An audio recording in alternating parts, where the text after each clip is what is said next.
কি ভাই আপশির করবেন? জি। হ্যাঁ,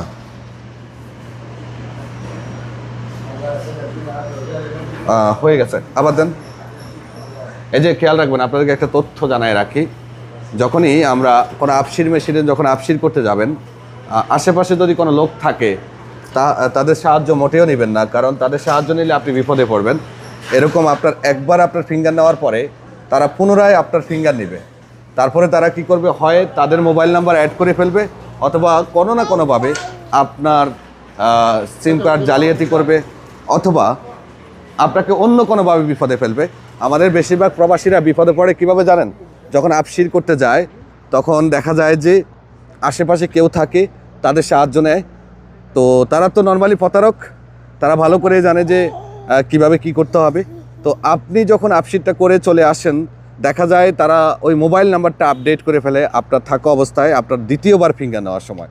খেয়াল রাখবেন, একবার ফিঙ্গার নেওয়ার পরে যদি আপনাকে বারবার ফিঙ্গার দেওয়ার জন্য বলে, তাহলে ভুল করে আপনি ফিঙ্গার দিবেন না। আর যখনই আপশির মেশিনে আসবেন তখন চেষ্টা করবেন একা নিজের ফিঙ্গার দিতে, কারণ আপনি যদি অন্য কোনো লোকের সাহায্য নেন তখন আপনি বিপদে পড়বেন। ধন্যবাদ।